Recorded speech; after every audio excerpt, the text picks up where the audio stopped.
con el periodista Juan Carlos Ortiz Castro.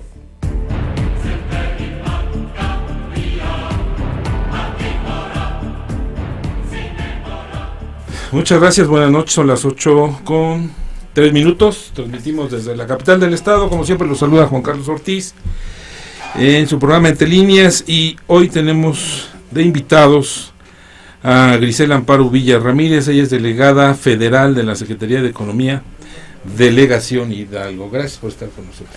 Gracias, Juan Carlos, un saludo a todo el auditorio y bueno, como siempre agradeciéndote el espacio. Muchas gracias. También está el maestro Luis Ángeles Ángeles, director general de profesiones de la Secretaría de Educación Pública del Estado. Gracias por estar con nosotros. Gracias a ti. Bueno, y un reconocido economista, investigador social, Tonatiuh Herrera Gutiérrez. Gracias por estar con nosotros como siempre. Gracias, Juan Carlos. El programa de hoy vamos a hablar de desarrollo económico en la entidad. Y de acuerdo a cifras del banco de una institución privada, Banamex, estima que el crecimiento para la entidad será de 2.7%. Se tenía previsto que para este año el crecimiento fuera de casi 2.76. Y ahora se estima que será de 1.2%. ¿Esto es real, delegada de la Secretaría de Economía? Sí, efectivamente, bueno, si analizamos todas las condiciones en general del país, tenemos un año atípico que es normalmente dado por el cambio de administración, la revisión de los recursos y también los compromisos adquiridos de la administración anterior, pues han hecho que de alguna manera los números esperados sean menores a los que de alguna manera se tenían proyectados, ¿no? Esto es razón de ello, ¿no? ¿Qué tanto nos puede afectar la deuda con estas estimaciones, Luis Ángeles? Bueno, primero decir que en efecto la economía del estado de Hidalgo es, como dicen los que saben, procíclico, ¿no? Va muy parejo de lo que va el país, prácticamente un reflejo. Sin embargo, en los últimos años lo que se ha visto es que se ha ido despegando en realidad algunos decimales por encima en la economía del estado de Hidalgo con respecto a la nacional. Últimos 2-3 años hemos tenido una tasa que va excediendo esos decimales a la del promedio nacional. Y este año, difícil, por muchas razones, por la coyuntura internacional, por ser el primer año, por varias razones, pues también se padece de esta situación. Sin embargo, muy probablemente si la tasa de crecimiento del país es de 1%, muy probablemente la del estado de Hidalgo sea menor incluso. No, sea mayor que la tasa de crecimiento del país. Porque la nacional es 1.2. Seguramente va a terminar en 1.2, muy probablemente la nuestra ande por 1.5, 1.6. Esto es paradójico, porque una de las defensas que la economía del estado de Hidalgo tiene frente a la nacional es que es menos manufacturera, que sí, donde ha pegado. Es más sector primario. Entonces la situación más crítica se viene desarrollando en el estado de Hidalgo a partir del segundo trimestre. En cambio aquí, el segundo trimestre es de mayor crecimiento, el tercer trimestre es de mayor crecimiento, y hasta el cuarto trimestre es cuando nos empieza a pegar, justo cuando la economía del país, dijéramos, levanta esos decimales, y probablemente el año próximo a nivel nacional haya más de 2 o 3 decimales por encima. Entonces, bueno, habría razones para no estar tan pesimista. Tonatiuh Herrera, la pregunta que le hacía yo a Luis Ángeles, ¿qué tanto afecta la deuda en estos puntos porcentuales? Bueno, el asunto de la deuda es, primero tocar el tema del crecimiento. Yo creo que el tema del crecimiento es preocupante en el estado de Hidalgo porque hay que compararlo contra algo. Y si nosotros contra los demás estados. Contra sí mismo también, ¿no? Es decir, hay que compararlo contra la población. Estamos en la zona de mayor crecimiento del país, en el cual ha duplicado su población en 5 años, ¿no? Y los últimos datos duros, ¿no? Eso es lo que arrojaban del 2005 al 2010, y por supuesto es una tendencia que tiende a acelerarse. Todas las estimaciones de la población fueron superadas en esta zona sur del estado. En efecto, el producto ha crecido, pero no ha crecido tanto como la población. y esto lo que nos está diciendo es de que la economía va al rezago del crecimiento urbano del sur del estado.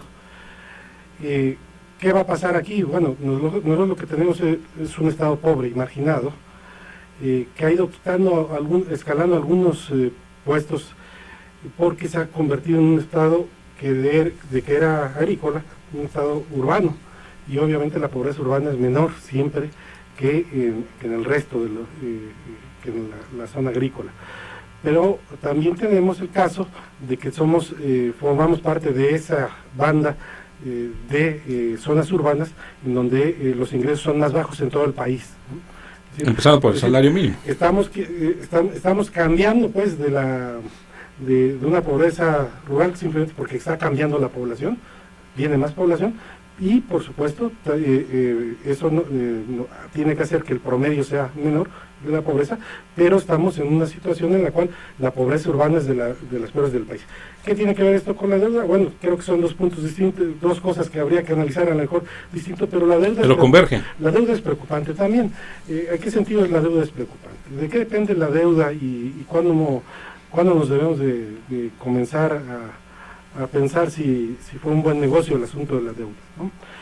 Obviamente las deudas, al igual que las deudas de las familias, ¿no? Las hay buenas y las hay malas, ¿no? ¿En qué se va a invertir? Y bueno, ¿con qué la voy a pagar? En este caso, los ingresos propios del Estado de Hidalgo están por debajo de los ingresos de los estados del país similares. Nosotros estamos en 5%, más o menos es el 8% el que se tiene. Eso por supuesto lo saben los calificadores y lo toman en cuenta. ¿Por qué no está tan mal la calificación del Estado de Hidalgo? Esa es la pregunta, ¿no? Porque tenemos participaciones, ¿no?, federales. Entonces, todo se ancla alrededor de las participaciones federales. Esto no quiere decir que sea algo saludable, ¿no? Esto lo que nos está diciendo es de que en términos de nuestras propias posibilidades no estaríamos mal calificados, bueno. Pero en términos de las transferencias que tenemos, por supuesto que las cosas pueden manejarse de otra forma, ¿no? Pueden irse sobrellevando, pero hay cosas preocupantes. En el 2012 fue el pico histórico del crecimiento del gasto corriente. ¿Preocupa, Grisel Uvilla, la situación del estancamiento de la economía aquí en el estado de Hidalgo? Mira, sí es preocupante, sin embargo puedo comentarte abiertamente que lo que vemos en movimiento dentro de lo que nos corresponde como funciones en la Secretaría de Economía es, en este año estamos cerrando prácticamente en aportaciones directas al empresariado hidalguense con un 38% arriba de lo que en 2012. ¿Esto qué implica? ¿En recursos? En recursos. En 2012 traíamos algo así como 1.115 millones de pesos. Para este año prácticamente estamos cerrando como Secretaría de Economía, te lo repito, 1.650 millones de pesos. ¿Qué son préstamos? No son préstamos en general, o sea, tenemos ahí una mezcla de recursos entre acceso a crédito, financiamiento, pero lo mismo que hay parte de subsidios, ¿no? Y ¿esto qué implica? Que existe una mayor información por parte del empresariado de cuáles son los métodos o los mecanismos de financiamiento, y creo que hoy se están aplicando más. Entonces, si bien existe esa preocupación, también creo que si hacemos el trabajo que nos corresponde a todos, tanto a los empresarios de tomar en cuenta lo que nosotros les ofrecemos como programas, nosotros de hacer la promoción, trabajar directamente con la academia, con la gente que tiene conocimiento exacto de cómo mover, qué sectores mover la economía del Estado, pues entonces podemos despegar más, ¿no? Y entonces, ¿por qué este 38%, Luis, no impacta en el PIB estatal? Si estamos hablando aquí de recursos frescos, que se supone que es para inversión productiva. Bueno, yo creo que estos recursos se dan en un momento en el cual el Estado de Hidalgo tiene algunos indicadores buenos, algunos buenos indicadores, no solo de la calificación de la deuda que hace referencia Donatiu, que es por supuesto bueno. Tenemos indicadores también, por ejemplo, que es una cifra récord. No sé si históricamente en el Estado, pero sí frente a la tasa de incorporación al empleo formal. en el estado de Hidalgo también es o sea, a veces cuesta trabajo encontrar indicadores que animen. Este es uno. Y duros, ¿no? Y duros, y muy importante. Por ejemplo, el es el del Seguro Social. Ha aumentado. Es el del Seguro Social, que tenemos tanto en registro de patrones. No es un número absoluto, es un número comparativo de tasa de crecimiento, por supuesto, que cualquier estado más grande tendría con un menor esfuerzo un número mayor. Pero sí tenemos en registro de trabajadores, en registro de patrones, estamos en cifras récord positivamente en el estado de Hidalgo en comparación a todos los demás estados. Esto tampoco echemos las campanas a vuelo, tampoco va a durar esta cuestión sucesivamente, porque los estados crecen de manera muy diferente. Creo que Querétaro con 60 años creciendo a una tasa de 4 o 5% permanentemente, bueno, Aguascalientes recientemente, Baja California, etcétera, ¿no? Incluso este estado que ha sido tan criticado recientemente, que es el caso de Coahuila por su endeudamiento. Bueno, pero es el que abatió más la pobreza en los últimos años, el estado de Coahuila. Y es el que está creciendo a 6-7%. O sea, bueno, una cosa con otra, como se dice, bueno, ¿para qué se usa la deuda?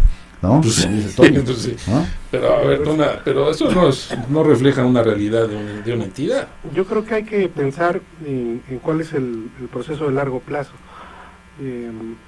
A mí me parece que el Estado va a seguir creciendo, nosotros lo querramos o no. El problema es de que me parece que falta una política que oriente eso, y por el contrario, muchas de las políticas que actualmente tenemos tienden a agravar los problemas que se tienen. Caso concreto, ¿no? El asunto del crecimiento en el Valle de Tizayuca es simplemente una fatalidad histórica que nos va a cobrar la factura dentro de 15, 20 años. Sí, ¿no? sí. Pero no solamente eso, ¿no? Nosotros tenemos, por ejemplo, el caso del Cerro de los Pitos, que se lo están acabando, es una zona de recarga, ¿no? para este valle, y simplemente no hay ninguna política al respecto. Lo mismo sucede en otros lugares, ¿no? El asunto de los recursos. Entonces es un espejismo. Pero no es un espejismo, es una realidad muy terrible. Espejismo en el sentido de que estamos creciendo, pero el problema lo vamos a tener en 10 años. Claro, uno lo ve, y es un crecimiento, es el crecimiento de la zona metropolitana, de la megalópolis, etcétera. Es un crecimiento que viene y que se tiene que regular. El problema es que no se está regulando, sino que se está profundizando en esas tendencias, y eso es la parte negativa. Yo creo que, por ejemplo, el Estado de México pasó por esta misma historia en los 50, pero también en los 80 y en los 90. En los 50, cuando se da ese gran crecimiento, ¡boom!, y que pensaban que podía con todo. En realidad, lo que creció es el Estado, en efecto, la población y la pobreza. Creció el producto. Estaba mejor Hidalgo siendo muy pobre, el Estado de Hidalgo, estaba mejor en educación y salud que el propio Estado de México, que era la primera economía del país, ¿no? Entonces ese es un problema importante. Y tenemos la experiencia de lo que fue el Prooriente, ¿no?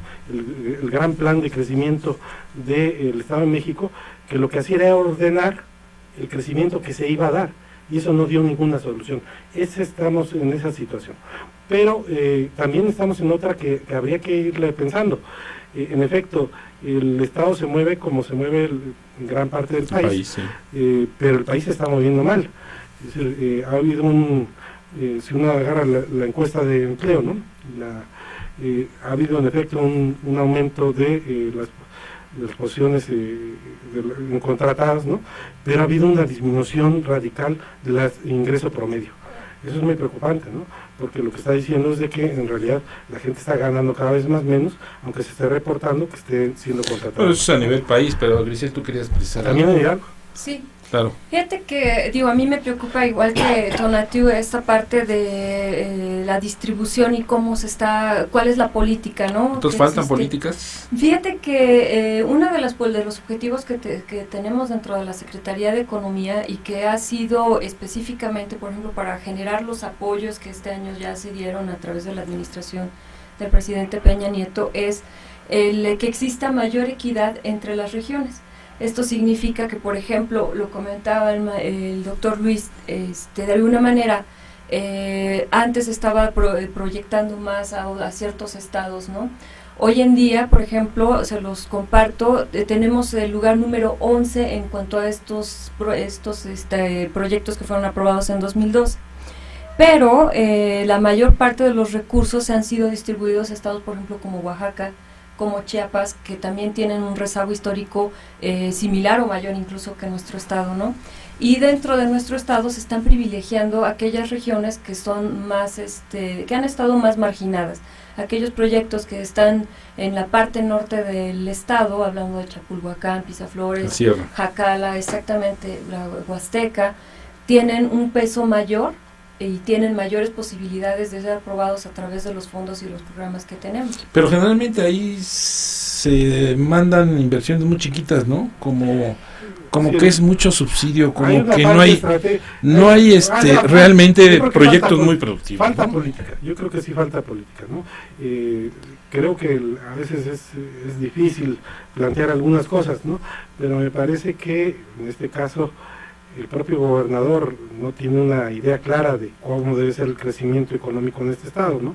Sé que es difícil esta situación porque estamos en una situación que no se va a volver a repetir y a él le toca administrarla. Es decir, hay un bono por el lado de los ingresos, por cómo se construye. Y además hay más presupuesto. Por el crecimiento demográfico, pero después ese bono se desaparece y hay un costo. También es así que las propias calificadoras, que son empresas extranjeras, norteamericanas la mayor parte, están poniendo el énfasis en 2 o 3 puntos de esos. Por ejemplo, el asunto del agua, ¿no? Están diciendo, bueno, pues está bien el asunto de, mencionan a Casim, ¿no? Claramente Casim, aunque solamente representa 8 municipios, pero son muy importantes en el estado. Ya le autorizaron un incremento del 15% pero ese es de el tarifa, punto, ¿no? Lo que dice, bueno, pues no tiene tanta deuda, pero tiene deuda, tiene otro tipo de deuda. Sí. Y no se ve claro cómo la va a recuperar, cómo va a cumplir con las necesidades de la población en el futuro, ¿no? Entonces, bueno, nuevamente a mí me parece que en efecto, si uno ve por otro lado, es decir, uno ve las grandes tendencias, el crecimiento en el sur del estado, esa es una gran tendencia, pero otra gran tendencia también ha sido de que se ha puesto el énfasis en algunos temas y en algunos proyectos. Es decir, el aeropuerto antes, el crecimiento de la zona urbana de Pachuca a Tizayuca, ¿no? Y son proyectos que por sí mismos son regresivos en términos de la distribución del ingreso, porque están hechos en el sur y por supuesto los grandes ganadores en esto son las grandes constructoras. Pero ya tenemos uno, somos ciudad dormitorio, ¿no? Luis. En realidad sí, en efecto tenemos políticas que son progresivas y políticas sociales que son regresivas. Y entre las políticas progresivas es decir que efectivamente llegan a los sitios donde tienen que llegar, a los sectores de la población que padecen la situación de pobreza, pues oportunidades por supuesto destacan considerablemente. Y desde luego programas como puede ser 70 y más o como puede ser en fin, claro, por supuesto los pisos de tierra, etcétera, ¿no? Y luego tenemos en la contraparte políticas sociales que son concentradores de ingresos, que es el caso del Procampo. ¿A quién le van a dar el recurso del Procampo? Pues a quien tiene algún pedazo de tierra, eso es lógico. Pero en todo caso, lo que habría que señalar es que están en el presupuesto federal como políticas sociales y son concentradoras de ingresos. Hay uno, el impuesto el subsidio a la gasolina, que le llaman, no sin humor, el subsidio suburbano, porque es para la suburban, ¿no? Entonces, bueno, en efecto eso está sucediendo. Avanzar en esa dirección es un poco complejo. En el caso del estado de Hidalgo, creo que como casi en ningún otro estado, la pobreza, que está en todas partes obviamente, y el número absoluto de pobres está más en Pachuca que en ningún otro lado, el absoluto, pero el relativo sabemos dónde está desde siempre, ¿no? Está en Xochatipan, en Yahualica, en San Bartolo, Tutotepec, en fin, ¿no? En Huehuetla, claro, en Tepehuacán, esos nunca fallan en cualquier contabilidad que se haga de cualquier día, están ahí. Es decir, son municipios limítrofes, son municipios que están en la orilla del estado. Y estos colindan con Tamazunchale, que también destacan en el estado de San Luis Potosí como los más pobres. Esto colinda con Huautla, que se llama del lado de Puebla, o se junta la pobreza. La pobreza está en regiones. Es decir, esto debería enfocarse de otra manera no solo con recursos del estado de Hidalgo para sacar agua de Huetla, tiene que estar del otro lado también, ¿no? De manera de hacer políticas conjuntas y sobre todo de orden federal, que es donde estamos. Entonces, bueno, hay que replantear varias cosas y desde luego creo que es hora de pensar en grande, de pensar en grandes proyectos. El estado de Hidalgo prácticamente sigue sin comunicaciones este-oeste, ¿no? Seguimos pensando en que en la medida en que vinculemos a Pachuca con Huejutla la vamos a hacer, no va por ahí el asunto, va en las cuestiones transversales, tienes que vincularnos al Golfo de México, al Pacífico, en fin, vincular a los pobres con los que tienen, si no hay manera. Juntamos a dos pobres, pues lo que tenemos son dos pobrezas, que bueno, pues a lo mejor es un derecho social. Además. Claro, en efecto. Vamos a una pausa y regresamos con ustedes, por favor. Bueno, ya regresamos. Políticas públicas, ¿qué es mejor? ¿Tener una visión regional, interestatal, desde el punto de vista de proyectos productivos, o llevarles nada más paliativos a las zonas pobres y no sacarlos de su condición, Tonatiuh? Bueno, yo creo que el asunto de la justicia va ligado aquí con la capacidad económica del propio Estado. Lo que yo siempre he sostenido es de que este país, desde los 80s, ¿no?, en la medida que privilegió la ganancia sobre el salario, lo que hizo fue simplemente abandonar el mercado interno y por el otro lado no hay posibilidades de que esto crezca, ¿no? Es decir, es una circunstancia nacional. Nosotros prácticamente ya alcanzamos la meta del Banco de México en relación a la inflación, sin embargo las políticas siguen siendo las mismas. Y bueno, no solamente siguen siendo las mismas, sino que observamos que esto va a continuar, ¿no? Cuando uno lee el informe del 2012 del Banco de México y ve el último informe trimestral, bueno, y ve Hacienda, ve que por ahí va ese sentido, ¿no? Entonces a mí me parece que es un asunto de justicia, ¿no? Privilegiar el salario, por supuesto la inversión, ahí no solamente donde están los grandes grupos y privilegiando a los grandes grupos de interés. No ha ocurrido así en el Estado, no ha ocurrido así. Hay que recordar, por ejemplo, el asunto de la deuda, ¿no? El asunto de la deuda no debe asustar a nadie. Digo, los alemanes están más endeudados que México, y los japoneses aún más, ¿no? Estados Unidos, ¿no? Por supuesto, ya es preocupante para ellos. Y México mismo tiene una gran experiencia al respecto. Sí, pero estamos a la mitad de los alemanes ahorita, ¿no? Sí.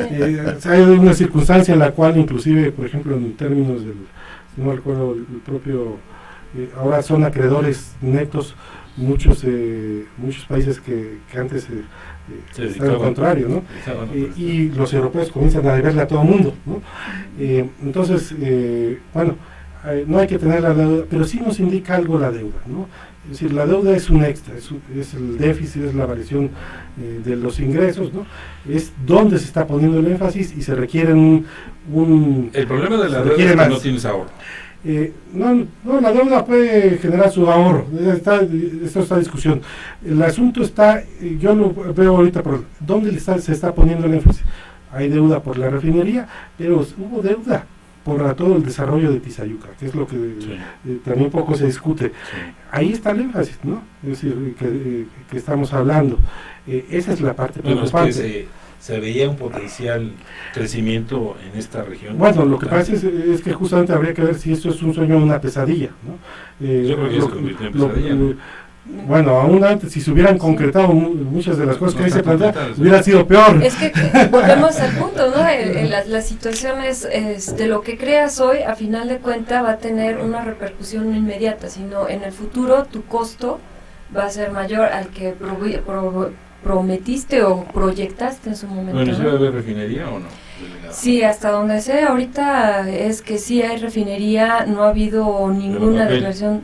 Pues mira, yo creo que sí va a haber, de alguna manera, yo sé que está ya contemplado dentro de lo que es el proyecto de inversión para este próximo año, entonces habrá que ahora ver la aprobación del presupuesto de egresos, ¿no? Seguramente ahí lo veremos reflejado. Y lo que sí, a mí me encanta platicar con Tonatiuh porque coincido mucho, ¿no? Ahora actualmente en los objetivos que tenemos dentro de la Secretaría de Economía, justamente aparte de esta redistribución de ingresos en las regiones, por ejemplo, tenemos los programas de reactivación económica que están dirigidos a este tipo de localidades, donde lo que se busca no es darles un paliativo, sino generarles un proyecto que sea productivo en el que se esté involucrando la población. Esto es por parte de la primera temática, ¿no? Y en cuanto a la deuda, también coincido con Tonatiuh. En un momento dado, cualquier deuda, si bien la tienes preparada para algo, a final de cuentas tiene el costo, ¿no?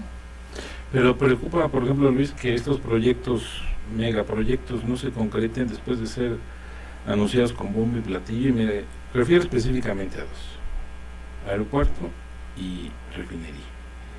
Y si eso conlleva compromiso inclusive empresarial, o los pequeños, las pymes, que de repente vieron que había ese crecimiento o esa explosión en el desarrollo económico, y a lo mejor hasta invirtieron en equipo previendo este crecimiento, y resulta que no hay nada.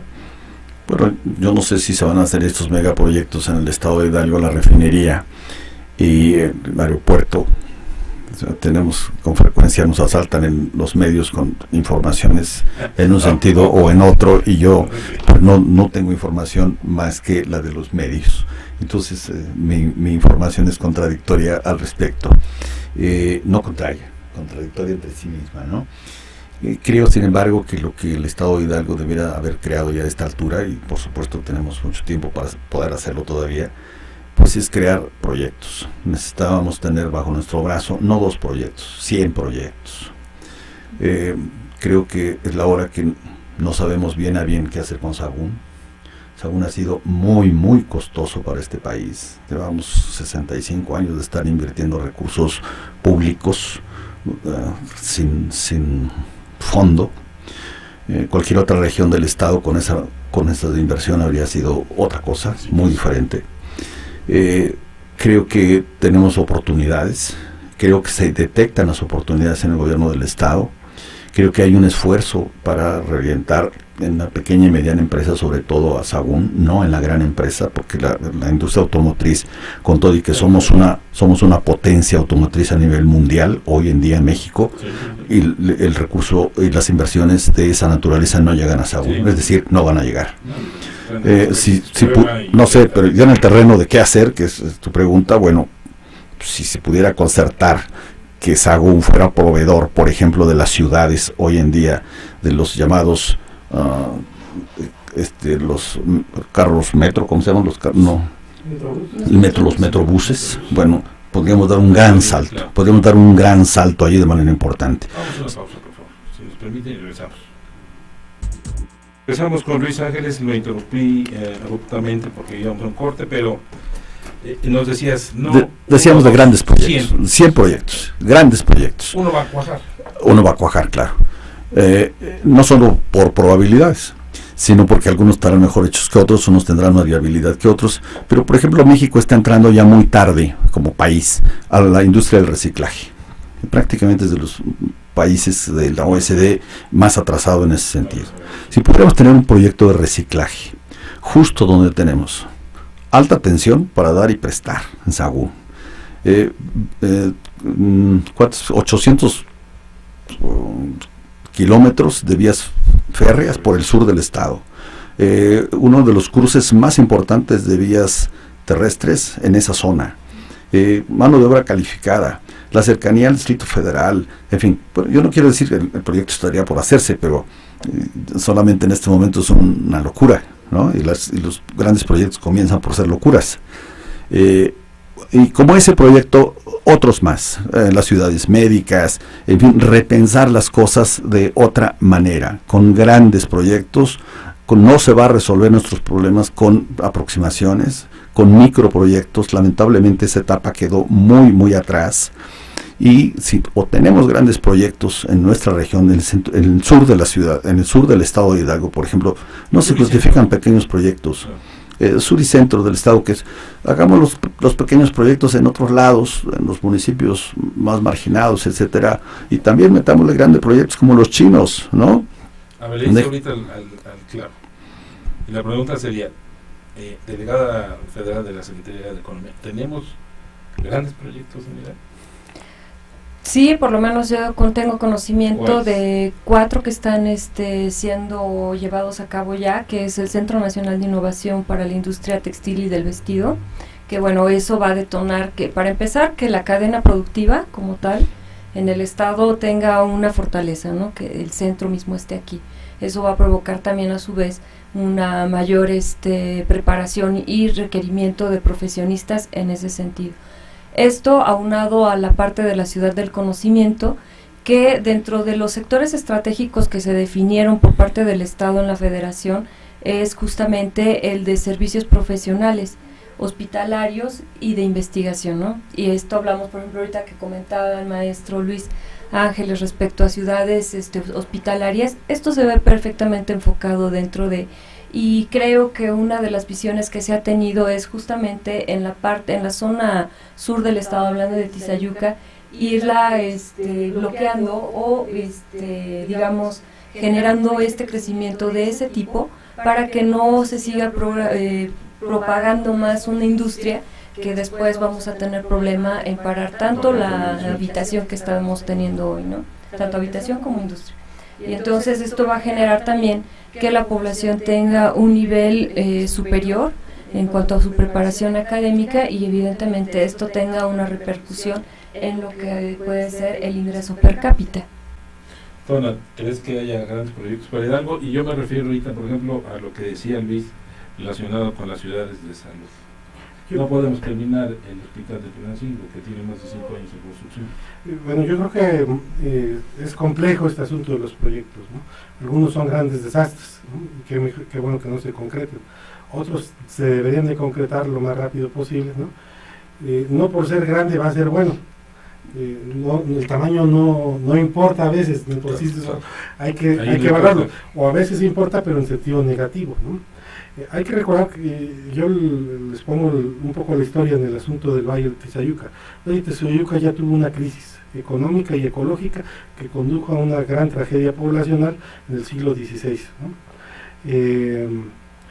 Esto justamente porque al igual que ahora, ¿no?, se hace un uso indiscriminado y depredador de los recursos que tenemos.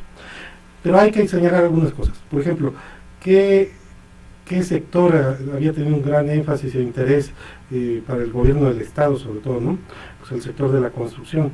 Sin embargo, es un sector que actualmente hoy en este Estado se encuentra en crisis. ¿Por qué se encuentra en crisis? Bueno, pues simplemente creció más allá de sus propias posibilidades, pero creció en forma tal que no construyen eficientemente los propios constructores del Estado. No puede construirse como se ha venido construyendo en el Estado de Hidalgo, no solamente en términos del desarrollo urbano, que es un desarrollo con baja densidad, sino que son muy ineficientes en términos de otras estructuras de costos que existen en el propio país. Son pequeños y sin embargo tienen proyectos que no están acordes con su propia escala, ¿no? Ese es un asunto, ¿no? En el caso de Tizayuca a mí me parece muy preocupante. Simplemente ahora se está construyendo un fraccionamiento que va a tener más habitantes que todo el municipio actual que hoy tiene, y se está construyendo sobre la presa, la antigua presa, se está sobre los márgenes de crecimiento máximo de la presa. Ya hubo problemas, por supuesto, ¿no? Entonces ese es un asunto, el sector de la construcción. Por supuesto está el sector manufacturero. A mí me parece que en efecto es un sector que se debería de potenciar. Hay algunas regiones, Tizayuca, por supuesto, la zona de Tepeji, ¿no? Apan, ¿no? Esas son regiones en donde, pero prácticamente deberíamos pensar que en el sur del estado es propicio para ello y se debería fomentar acotando, es decir, poniendo una serie de lineamientos que deberían de hacerse para ese crecimiento, ¿no? Servicios, ¿no? Hay que tener cuidado con los servicios. Actualmente estamos terciarizados completamente, pues estamos dedicados a los servicios, pero se está en la subocupación, se está en una situación precaria para los servicios. Pero si bien si bien es deseable, y así ha sucedido, por ejemplo, si uno revisa las estadísticas, ¿no? Hay más restaurantes, hay más balnearios, hay... está bien, por ejemplo, el sector turismo, muy mal orientado por la Secretaría de Turismo, muy mal orientado por la Secretaría de Turismo, ha sido depredador también de nuestro patrimonio cultural y biótico, ¿no? La Secretaría de Turismo no ha regulado en lo absoluto este crecimiento, pero bueno, eso es un tipo de crecimiento. Habría que tener más cuidado con el asunto, yo pensaría decir el asunto de la salud. Por ejemplo, en el estado de Hidalgo nosotros concentramos, es decir, la UNO dice el 70% debe atención primaria, es una regla, ¿no? Y nosotros le invertimos, ¿no? ¿Por qué le invertimos? Porque se hicieron grandes hospitales. Entonces se concentró los recursos, tanto materiales como personales, se concentraron en unas cuantas grandes ciudades, en unos cuantos grandes proyectos. Pero entonces se descuidó lo esencial. Inconcluso, ¿no? Y eso, cuando uno descuida la atención primaria, ¿no? Si tiene la atención primaria, la secundaria y la terciaria, ¿no? La terciaria es la especialidad, sí. La primaria es el punto de donde se debe hacer salud pública realmente en México. Bueno, pues lo que sucede es de que entonces uno tiene crisis y entonces tiene cóleras y tienes por supuesto tienes las enfermedades propias de una población en la cual no que no se preocupa, no se tiene cuidado en la salud pública. La salud pública no se hace cortando listones, ¿no? Es lo que hay que tener cuidado. A veces lo que hay que hacer son pequeñas acciones y distribuirla. Todo depende de lo que tenga que ser, ¿no? Vamos a otra pausa, por favor. Bueno, ya regresamos en este último tramo, son aproximadamente 18 minutos. Parques industriales. Tenemos 6 actualmente. Y parece ser que estamos buscando recursos, ya están comprometidos para un 7º parque industrial en la ciudad de Tulancingo, en la región de Tulancingo. La pregunta ¿es necesario otro parque industrial? Muchos dicen, la vocación hay que dirigirla. Si no crece una región es porque no tiene ese potencial. Y aquí lo que tú referías con activos servicios, agua, energía, tierra, etcétera. Pero yo me preguntaría, estos 6 parques que actualmente tiene el Estado, ¿están funcionando, Luis, al 100%?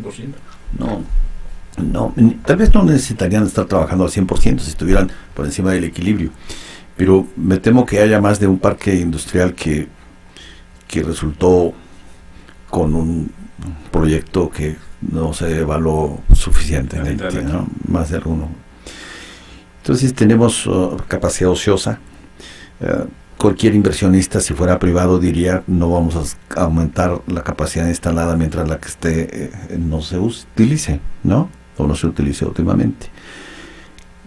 Creo que Tulancingo tiene una vocación que ha demostrado de muchos años, que entre agrícola, industria y servicios, mucho más equilibrada que la que tienen otras regiones del estado.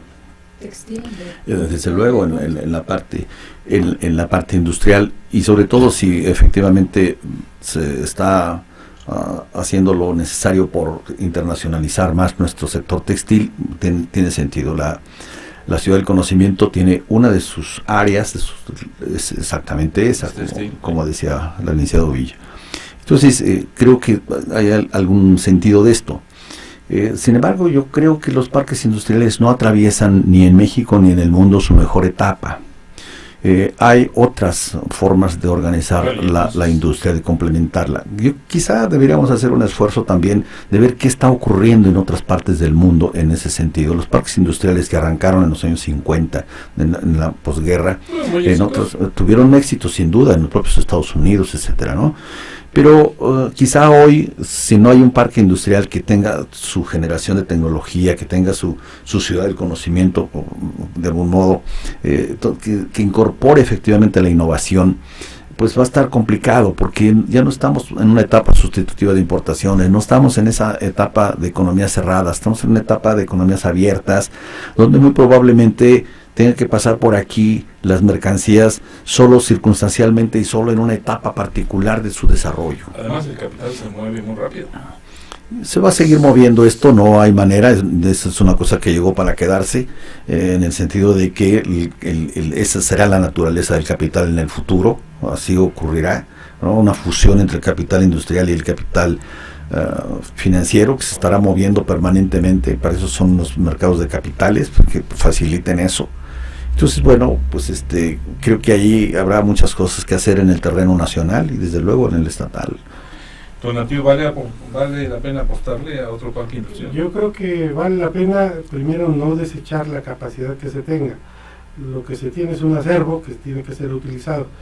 Los mejores parques industriales del país actualmente están en China, ¿no? Al menos se han trasladado para allá y además esas empresas. En alta mar, ¿no? Lo terrible de toda esta perspectiva es que en algunos casos nosotros llegamos a competir con los chinos, ¿no? El caso, por ejemplo, de la maquila en casa, ¿no? Nosotros tenemos somos competitivos del pago de la mano de obra con los propios chinos, ¿no? Eso es peligroso y por supuesto es preocupante, y yo creo que eso es lo que habría que apuntar, ¿no? A mí, por ejemplo, aquí Luis mencionaba en el asunto de los balnearios, ¿no? Y de ahí yo creo que podemos saltar al asunto de la minería y también al asunto de la manufactura. El asunto de los balnearios, en efecto, cambió el Valle del Mezquital, pero no todos en el Valle del Mezquital y no en todo el estado. Cambió aquellas comunidades que conservaron la propiedad de sus balnearios, ¿no? El Tepe, pero también el Tepe, que ha tenido una tradición opositora en Izmiquilpan, pero Tepate, que ha tenido una tradición priista en Izmiquilpan. Entonces, no importa de dónde venían, ¿no? Si conservaban su patrimonio, lo mismo pasó en Chilcoutla, hay un Dios Padre, en fin, uno lo va viendo, ¿no? Podemos verlo también en el asunto de la minería, en Progreso, ¿no? En Atitalaquia, ¿no? Quienes conservaron sus tierras, donde había los yacimientos, los minerales necesarios para la industria cementera, pues han seguido progresando, ¿no? ¿Sí? Y los ejidos que se encuentran ahí son ejidos fuertes, y además el comisariado reviste importancia económica y social en esos lugares, ¿no?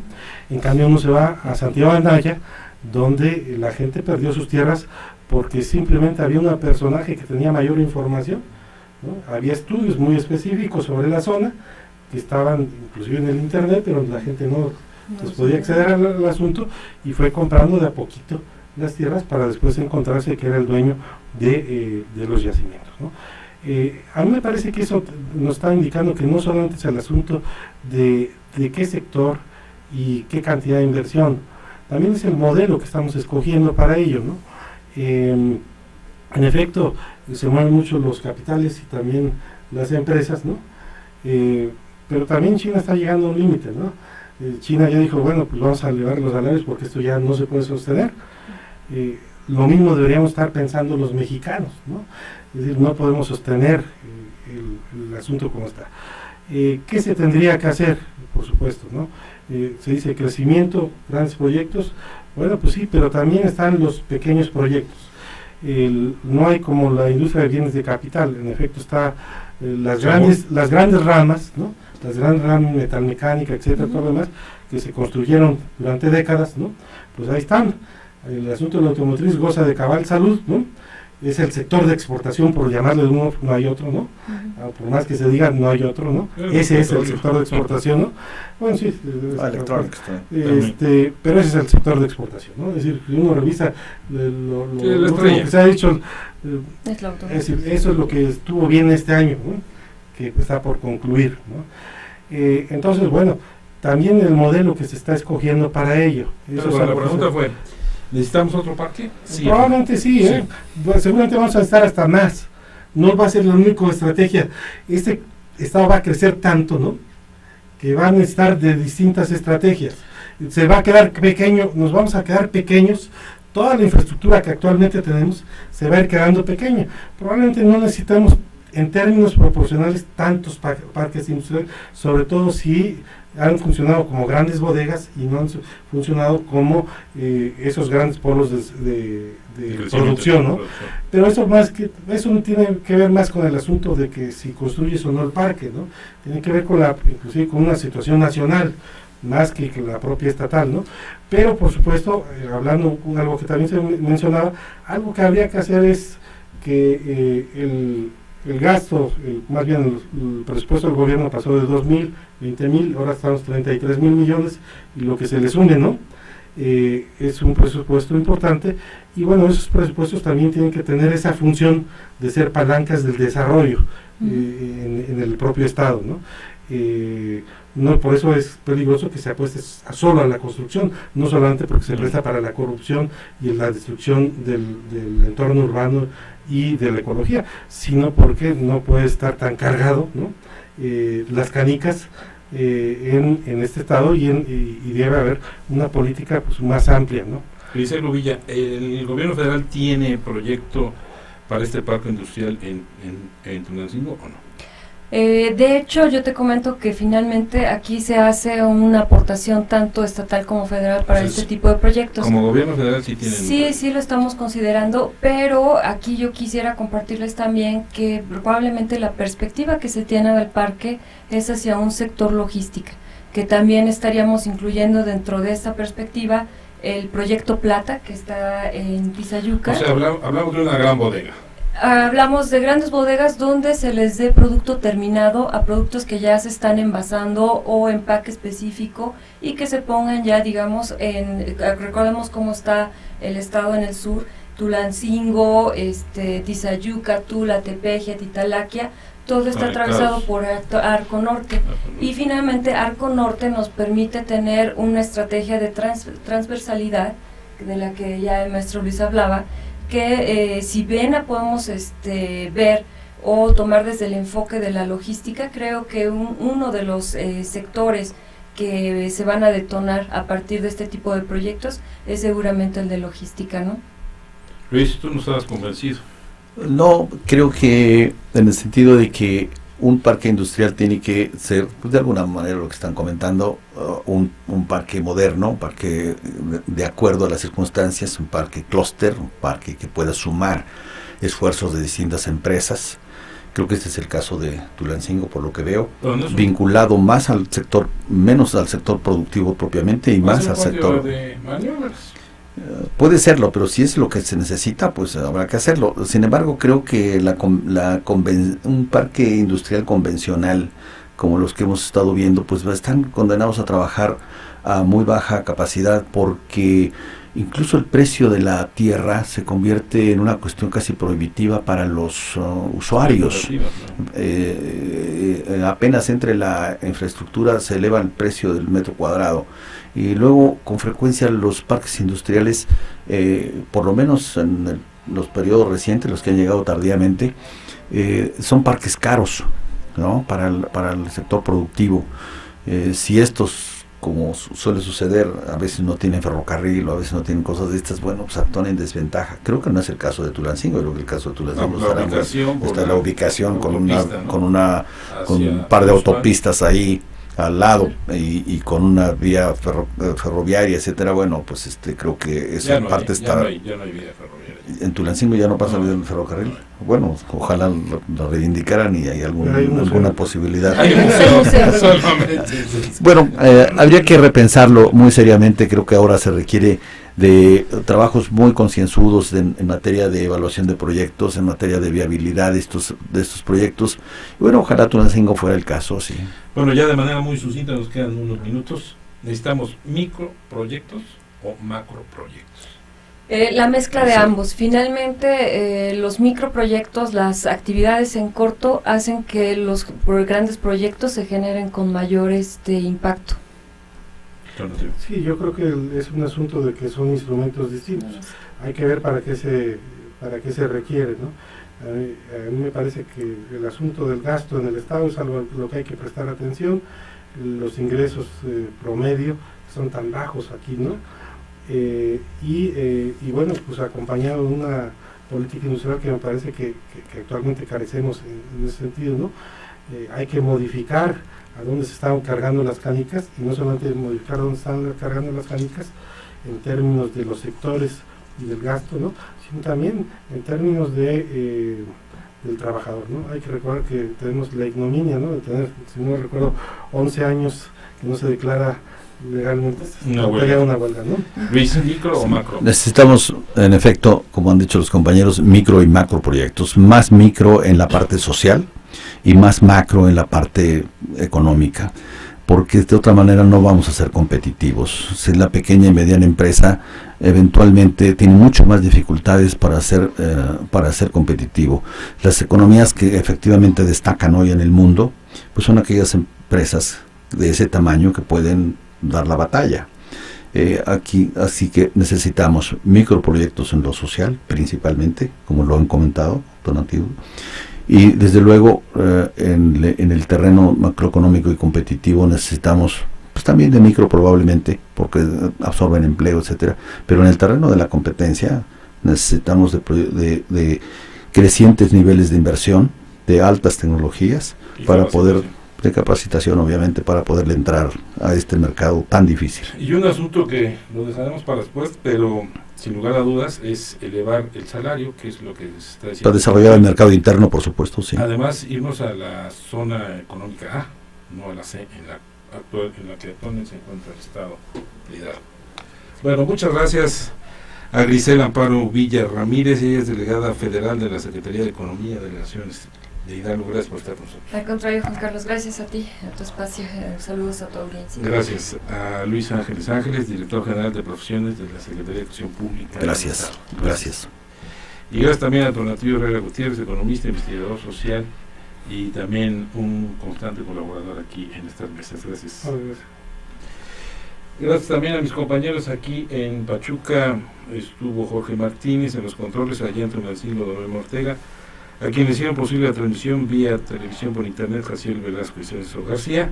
Y hoy concluyen las emisiones de este programa de Entre Líneas, por lo que corresponde al 2013, porque se tienen ya contratados este espacio para este horario para las posadas, y luego vienen vacaciones, así es que regresaremos a nuestras transmisiones normales a partir del martes 7 de enero del 2014. Yo les deseo una feliz Navidad, próspero año nuevo y que sobre todo 2014 haya mucho bienestar y salud. Gracias a todos ustedes. Gracias igualmente, Juan Carlos. NQ y Ruta presentaron Entre Líneas,